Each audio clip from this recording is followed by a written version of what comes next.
ভিডিওটা এরকমভাবে করতে পারতাম যে গাড়িগুলো ফ্লপ, অর্থাৎ জবে থেকে লঞ্চ করেছে গাড়িগুলো, সেই সমস্ত গাড়িগুলো আজকের ডেটেও কন্টিনিউ হচ্ছে এবং সেই গাড়িগুলো ফ্লপ করছে, বেশি পরিমাণে বিক্রি হচ্ছে না মার্কেটে। তো সেই রকম 5-6টা গাড়ি সম্পর্কে আজকে বললাম আপনাকে, দিয়ে বললাম যে 2025-এ এই গাড়িগুলো কিনবেন না। ভিডিও শেষ হয়ে গেল। কিন্তু ভিডিওর উদ্দেশ্য তো সেটা নয়। আজকে ভিডিওর উদ্দেশ্য হচ্ছে যে সেই সমস্ত গাড়িগুলো, যে গাড়িগুলো যখন মার্কেটে লঞ্চ হয়েছিল তখন একটা আলোড়ন ফেলে দিয়েছিল, মনে হয়েছিল যে এই গাড়িগুলো ভালো করে বিক্রি হবে, কিন্তু সময়ের সাথে সাথে এই গাড়িগুলোর বিক্রি সেরকমভাবে আর হচ্ছে না। সুতরাং 2025-এ এই গাড়িগুলো কেনা উচিত হবে না। তো সেই রকম কয়েকটা গাড়ি সম্পর্কে আলোচনা করব, কারণ আপনি যদি 7 থেকে 17-র মধ্যে কোনো গাড়ি দেখেন তাহলে অটোমেটিক্যালি এই কয়েকটা গাড়ি, মানে এর মধ্যে কয়েকটা গাড়ি বাকেট লিস্টে চলে আসতে পারে এবং তার জন্য আপনি এই গাড়িগুলো কিনেও ফেলতে পারেন। কিন্তু কিনলে আপনি কোনো ভুল করে ফেলছেন না তো? আজকের ভিডিওতে সেটা সম্পর্কে আলোচনা করব। তো 5খানা গাড়ি সম্পর্কে মোটামুটি আলোচনা হবে। প্রথম গাড়িটা হচ্ছে মারুতি সুজুকি সিয়াজ গাড়ি। মারুতি সুজুকি সিয়াজ গাড়িতে 1.5 লিটারের ন্যাচারালি অ্যাসপিরেটেড পেট্রোল ইঞ্জিন আছে।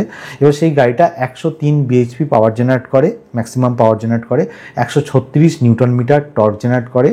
এটা এক্সিকিউটিভ কার হিসেবে পরিচিত, মানে এর মধ্যে যদি বসেন তাহলে ভেতরে যে স্পেসটা আছে সেটা অনেক বেশি, একটা প্রিমিয়াম ফিল হবে।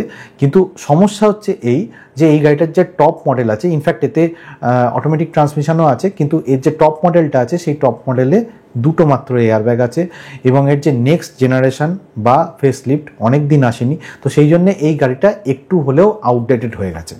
এবার আপনি এই কথাটা শোনার পরেও আপনার মনে হলো যে গাড়িটা কিনি, সিয়াজ গাড়ি তো ভালো গাড়ি, কারণ এই গাড়ির ইঞ্জিনও খুব ভালো, মারুতি কোম্পানির ইঞ্জিন খুব ভালো হবে, তো কিনেও ফেললেন। কিন্তু এখানে 2টো প্রবলেম হচ্ছে। এক হচ্ছে যে মার্চ 2025-এ এই গাড়ি ডিসকন্টিনিউ হয়ে গেছে বা হয়ে যাচ্ছে, সুতরাং মার্চের পরে এই গাড়ির আর প্রোডাকশন হবে না। তো যে কটা গাড়ি মার্কেটে থাকবে সেই কটা গাড়ি বিক্রি হয়ে যাবে, তারপর আর গাড়ি বিক্রি হবে না। সেকেন্ড হচ্ছে সেটা হচ্ছে যে সিদানের মার্কেট, আপনারা জানেন সবাই যে ভারতবর্ষের সিদানের মার্কেট আস্তে আস্তে নিচের দিকে নামছে, অর্থাৎ সিদানের সেল কমে যাচ্ছে। তো সেই অবস্থায় আপনি যদি এই গাড়িটা কেনেনও, আপনি সিদান লাভার, আপনি এই গাড়িটা কিনলেনও, কিন্তু 8-10 বছর বাদে যখন আপনি গাড়িটা বিক্রি করতে যাবেন সেকেন্ড হ্যান্ড মার্কেটে, তখন আর দাম পাবেন না। কারণ প্রথমত এটা সিদান গাড়ি, এর যে রিকোয়ারমেন্ট সেটা অনেকটা কমে এসছে আজকের ডেটে মার্কেটে। সেকেন্ড হচ্ছে এতে 2টো এয়ারব্যাগ আছে। থার্ড হচ্ছে এটা একটু আউটডেটেড টাইপের, সুতরাং এই গাড়িটার কেউ পছন্দ করবে না। আর যদি পছন্দ করেও এবং কেনেও তাহলে সেরকমভাবে দাম আর পাবেন না। সুতরাং আপনার উচিত হচ্ছে যে এই গাড়িটাকে অ্যাভয়েড করা। এইবার আপনি একটা কাউন্টার কোশ্চেন করবেন, যে আপনি আমাকে বলবেন যে সেলস রিপোর্টটা দেখুন। এর সেলস রিপোর্ট যদি দেখা যায় গত 3 মাসের, তাহলে দেখবেন ডিসেম্বর মাসে 464টা ইউনিট বিক্রি হয়েছে, জানুয়ারি 2025-এ 768টা ইউনিট বিক্রি হয়েছে, আর ফেব্রুয়ারি 2025-এ 1097টা ইউনিট বিক্রি হয়েছে। অর্থাৎ এর সেলসটা আস্তে আস্তে বেড়েছে। কিন্তু এই সেলস যে ফিগারটা সেটা কিন্তু কিছু রিপ্রেজেন্ট করছে না, কারণ এর পরে যতদিন যেতে থাকবে এর সেলস ফিগার কমতে থাকবে, কারণ মার্কেটেও তো সিয়াজ যতগুলো প্রোডাকশন হয়েছে সেগুলো আস্তে আস্তে বেরোতে থাকবে, সুতরাং এর সেলসও আস্তে আস্তে পড়তে থাকবে। এবার সেকেন্ড গাড়িটায় চলে যাই, সিট্রয়েনের ব্যাসাল্ট গাড়ি। সিট্রয়েনের ব্যাসাল্ট গাড়ির দাম মোটামুটি 9.54 লাখ থেকে 16.22 লাখ অবধি। সিট্রয়েন ব্যাসাল্টটা হচ্ছে একটা কুপে এসইউভি। এটা যখন মার্কেটে লঞ্চ করেছিল যথেষ্ট আলোড়ন ফেলেছিল। সিট্রয়েনও ভেবেছিল যে এই ব্যাসাল্ট গাড়িটা লঞ্চ করার জন্যে তাদের হয়তো সেলস ফিগারটা একটু হলেও বাড়বে, এরা মার্কেটে আরেকটু ভালো ফুটপ্রিন্ট রাখতে পারবে। কিন্তু সময়ের সাথে সাথে ব্যাসাল্টেরও সেল কমে এসছে। লাস্ট 6 মাসের যদি আপনি সেল দেখেন তাহলে সেপ্টেম্বর 2024-এ 341টা ইউনিট বিক্রি হয়েছে সিট্রয়েনের ব্যাসাল্ট, অক্টোবর 2024-এ 221টা, নভেম্বর 2024-এ 47টা, ডিসেম্বর 2024-এ 79টা, জানুয়ারি 25-এ 61টা এবং ফেব্রুয়ারি 25-এ 37টার মতো ইউনিট বিক্রি হয়েছে। অর্থাৎ যত দিন যাচ্ছে ব্যাসাল্টের সেল কিন্তু কমে আসছে এবং সিট্রয়েন যেটা ভেবেছিল যে ব্যাসাল্ট থাকার জন্য এদের সেলসটা উঠে যাবে, তা না হয়ে উল্টে সিট্রয়েন 13 নম্বর থেকে এখন 14 নম্বর পজিশনে চলে এসেছে ফেব্রুয়ারি 2025-এ। জিপ এখন 13 নম্বর পজিশনে চলে গেছে। এর যে 1.2 লিটারের ন্যাচারালি অ্যাসপিরেটেড পেট্রোল ইঞ্জিনটা আছে সেটা তো নন টার্বো ইঞ্জিন, শহরে চালানোর জন্য এই গাড়ি যথেষ্ট ভালো।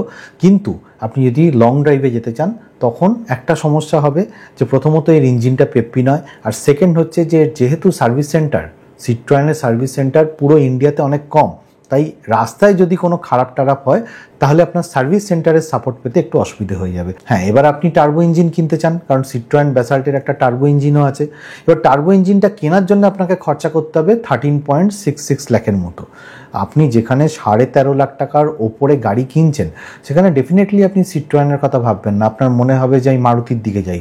মারুতির যে VXI অটোমেটিক ট্রান্সমিশনটা আছে সেটার দাম পড়ে যাচ্ছে 13 লাখ টাকার মতো, কিংবা মাহিন্দ্রা XUV 3X-ওর অনেকগুলো ভ্যারিয়েন্ট আছে যেগুলো 13 লাখের আশেপাশে এসে যাচ্ছে এবং সেগুলো যথেষ্ট ভ্যালু ফর মানি। সুতরাং আপনি তখন টার্বোর জন্যে অ্যাটলিস্ট 3XO এই সমস্ত গাড়িগুলো পছন্দ করবেন। ইনফ্যাক্ট টাটা নেক্সানও হয়তো পছন্দ হয়ে যেতে পারে।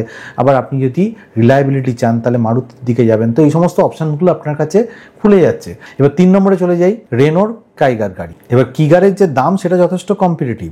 7.08 লাখ থেকে দাম শুরু হয়ে যাচ্ছে, কিন্তু 7.08 লাখে আপনি 1 লিটারের ন্যাচারালি অ্যাসপিরেটেড ইঞ্জিন পাচ্ছেন, যেটা 71 bhp পাওয়ার জেনারেট করে, ম্যাক্সিমাম 96 নিউটন মিটারের মতো ম্যাক্সিমাম টর্ক জেনারেট করে। এবার সেই গাড়িটাও সিটির জন্য আদর্শ গাড়ি, সিটিতে খুব ভালো চলবে। কিন্তু আপনি যদি হাইওয়েতে যান ওই সিট্রয়েনের ব্যাসাল্টের মতোই প্রবলেম হবে। এক হচ্ছে যে সার্ভিস সেন্টার কম, আর সেকেন্ড হচ্ছে যে হাই রোডে এই 71 bhp দিয়ে সেরকমভাবে পাওয়ারফুল ইঞ্জিন পাচ্ছেন না। অর্থাৎ এটা সিটির জন্য আদর্শ গাড়ি। আপনি যদি সিটির মধ্যে ঘোরাফেরা করতে চান তাহলে রেনো কিগার গাড়িটা আপনার জন্য ঠিক হবে। এবার আপনি টার্বো ইঞ্জিনে যেতে চাইছেন। এবার 1 লিটারের যে টার্বো ইঞ্জিনটা আছে সেটা 99 bhpর মতো পাওয়ার জেনারেট করে। এবার কিগারের টার্বো গাড়িটা যখন কিনতে যাচ্ছেন তখন তার দাম পড়ে যাচ্ছে 11.54 লাখ, মানে 11.5 লাখ টাকার মতো। অলরেডি অন্য গাড়িগুলো এরকম বাকেট লিস্টে চলে আসছে। মানে আপনি যে ফ্রংস গাড়িটা আছে, সে ফ্রংসের যে টার্বো মডেলটা আছে সেটার দাম শুরু হয়ে যাচ্ছে 11 লাখ থেকে। ব্রেজার যে VXI 80টা আছে সেটার দাম 13 লাখ টাকার মতো। মানে আপনি যদি একটু বাজেট বাড়িয়ে দেন তাহলে VXI 80 পেয়ে যাবেন। XUV 3X এসে যাচ্ছে। সুতরাং আপনি রেনো কাইগারের দিকে যাবেন কেন? সুতরাং 2025-এ এই গাড়িটা কিনতে গেলেও একটু ভাববেন, এবং আরও ভাববেন এই জন্যে কারণ কিগারের একটা ফেসলিফট মডেল আসতে চলেছে। সেটাও কবে লঞ্চ করবে শিওর নয়, কিন্তু এটা শোনা যাচ্ছে যে কিগারের যে ফেসলিফট মডেলটা আসছে তাতে ইঞ্জিন বা ট্রান্সমিশনে সেরকম কিছু চেঞ্জ হচ্ছে না। চেঞ্জ যেটা হচ্ছে সেটা হচ্ছে এদের আউটার যে লুক আছে এবং ইন্টেরিয়ার্সে কিছু চেঞ্জ হবে। সুতরাং ওটার জন্য অপেক্ষা করা ভালো যদি একান্তই আপনি রেনোর কিগার গাড়ি কিনতে চান। এবার 4 নম্বরে চলে যাই। 4 নম্বরে হচ্ছে টাটা অ্যালট্রোজের রেসার গাড়িটা। টাটা অ্যালট্রোজ নয়, রেসারটা। রেসারের যে R1 আছে, R2 আছে, R3 আছে, যার যথাক্রমে দাম হচ্ছে 10.97 লাখ, 12.21 লাখ আর 12.78 লাখ। এবার এই তিনটে যে মডেল আছে বা এই তিনটে যে ভেরিয়েন্ট আছে রেসারের, সেই ভেরিয়েন্টগুলো ভালো এবং এতে 1.2 লিটারের 3 সিলিন্ডার টার্বোচার্জ পেট্রোল ইঞ্জিন আছে, যেটা 118 bhp ম্যাক্সিমাম পাওয়ার জেনারেট করে, 170 নিউটন মিটারের মতো টর্ক জেনারেট করে। কিন্তু এর যে সমস্যাটা সেটা হচ্ছে গ্রাউন্ড ক্লিয়ারেন্স। এর গ্রাউন্ড ক্লিয়ারেন্স হচ্ছে 165 মিলিমিটার, মানে অত্যন্ত কম। এবং পাহাড়ি রাস্তা যদি হয় কিংবা প্রচণ্ড উঁচু নিচু রাস্তা হয় কিংবা উঁচু বাম্পারও হয়, তাহলে পসিবিলিটি এটা আছে যে সোজাসুজি যদি আপনি বাম্পারটাকে পেরোতে যান তাহলে কিন্তু আন্ডারবেলি হিট হয়ে যেতে পারে। এবার যেখানে আপনি 12-13 লাখ টাকার মতো বাজেট চলে যাচ্ছে সেখানে আপনি টার্বো ইঞ্জিন পেয়ে যাবেন। একটু আগে বললাম যে ফ্রান্সের যে 1 লিটারের টার্বো ইঞ্জিনটা আছে যেটার দাম হচ্ছে 11 লাখ টাকার মতো। আবার ফ্রান্সের যে AGS সেটা 10.10 লাখের মতো দাম পড়ে যাচ্ছে। ফ্রান্সের যে অটোমেটিক ট্রান্সমিশন টর্ক কনভার্টারটা আছে সেটারও দাম 13.6 লাখের মতো। সুতরাং আল্ট্রোজের আপনি যদি রেসার ভার্সনের R1, R2, R3 কিনতে যান তাহলে বাই ডিফল্ট আপনার কাছে ফ্রান্স চলে আসছে, যেটা 99 bhpর মতো টার্বো যে ইঞ্জিনটা আছে 99 bhpর মতো পাওয়ার জেনারেট করছে। সুতরাং সেইটা আপনার কাছে অটোমেটিক কনসিডারেশন হয়ে যাবে, কারণ এর গ্রাউন্ড ক্লিয়ারেন্সটাও বেশি, 190 মিলিমিটারের মতো এবং মারুতির প্রোডাক্ট। সুতরাং অ্যালট্রোজ গাড়িটারও যে রেসার ভার্সানটা আছে, নট অ্যালট্রোজ কিন্তু মোটামুটি ভালোই সেল হচ্ছে, 2000 একটু সেল কমছে দিনের দিন, কিন্তু অ্যালট্রোজের ফেসলিফট ভার্সান আসছে। ফেসলিফট ভার্সান এলে হয়তো অ্যালট্রোজের সেলটাও বেড়ে যাবে। এবার 5 নম্বরে চলে যাই। 5 নম্বর হচ্ছে মারুতি সুজুকির জিমনি গাড়ি। জিমনি গাড়ির দাম শুরু হচ্ছে 14.61 লাখ থেকে 17.4 লাখের মতো, অর্থাৎ দামটা অনেকটা বেশি, কিন্তু এতে 4x4ই আছে। এবার দাম বেশি হওয়ার জন্য অনেকে কি করছে, মাহিন্দ্রার যে থার গাড়িটা আছে সেই গাড়িটা কিনে নিচ্ছে 2 ডোর বা 4 ডোর। এবার অনেকে 2WD কিনে নিচ্ছে, কিন্তু মাহিন্দ্রার 2WDর সাথে কিন্তু জিমনির 4x4-এর তুলনা করা উচিত নয়, কারণ জিমনি হচ্ছে অনেক বেশি ক্যাপাবেল কার, আর তার থেকেও বড় কথা হচ্ছে জিমনির যে সাইজটা আছে সেটা থারের থেকে যথেষ্ট ছোট। সেই জন্য মানুষের একটু নাক ছিটকোয় যে জিমনি গাড়িটা কিনবো কিনা, ছোট সাইজ, এটা পাহাড়ের জন্য ঠিক না, মাউন্টেনের জন্য থার গাড়ি ভালো এবং তাতে একটা টাসানবাজি করা যায়, সুতরাং জিমনি অটোমেটিক্যালি আউট হয়ে যায় আর কি। কিন্তু তারপরেও যদি আপনি জিমনি গাড়ি কিনতে চান তাহলে কিছু কিছু লোকের ক্ষেত্রে সমস্যা হতে পারে। জিমনি কিন্তু রেগুলার চালানোর জন্য নয়, মানে আপনি অফিস যাচ্ছেন আসছেন তার জন্য কিন্তু জিমনি গাড়ি খুব একটা উপযুক্ত নয়। জিমনি গাড়ি হচ্ছে পিওর অফরোডিং ভেহিকেল, মানে অফরোডে চালাবার জন্যই হচ্ছে জিমনি গাড়ি আদর্শ গাড়ি। ভাঙাচোরা রাস্তা কিংবা নদী আপনাকে পেরোতে হবে, তখন জিমনি গাড়ি আপনার জন্য আদর্শ গাড়ি। আর জিমনি গাড়ি আপনি ফ্যামিলি নিয়ে বেরোলেন, মিসেসকে বাচ্চাকে নিয়ে বেরোলেন, তাহলে জিমনি গাড়ি খুব একটা কমফোর্টেবল হবে না। তার থেকে বরং আপনি যদি কোনো সিদান নিয়ে বেরোন কিংবা কোনো হ্যাচব্যাক নিয়ে কিংবা এই যে so called sub 4 metre SUV গাড়িগুলো আছে সেগুলো নিয়েও যদি বেরোন তাহলে বেশি কমফোর্টেবল হবে। জিমনি গাড়ি কিন্তু অত কমফোর্টেবল নয়। হ্যাঁ, জিমনি গাড়ি কোথায় কমফোর্টেবল, যে আপনি কোনো পাহাড়ে যাচ্ছেন, কোনো অফরোডিং করছেন, তখন জিমনি গাড়ি আপনাকে অনেক দুর্গম জায়গা অনায়াসে পার করে দিতে পারবে। আর জিমনি গাড়ি তাদের জন্য যারা ধরুন বন্ধুরা মিলে বেড়াতে যায় তাদের জন্য জিমনি গাড়ি ঠিক আছে, কিংবা আপনার যে পার্টনার আছে সেই পার্টনার ধরুন আপনার মতোই অফ রোডিং পছন্দ করে, তাহলে আপনার জন্য জিমনি গাড়ি ঠিক আছে। সুতরাং 2025-এ যদি আপনি এই গাড়িটা কিনতে চান তাহলে অবশ্যই অ্যাভয়েড করবেন, কারণ এর থেকে বেটার গাড়ি রেগুলার অফিস যাতায়াত করার জন্যে বা হাই রোডে চালাবার জন্যে বা সিটির মধ্যে চালানোর জন্যে অনেক ভালো ভালো গাড়ি আছে। এবার জিমনি গাড়ি যখন লঞ্চ করেছিল তখন কিন্তু ভালো সেল দিয়েছিল, কিন্তু সময়ের সাথে সাথে জিমনি গাড়ির সেলও কিন্তু পড়ে যাচ্ছে।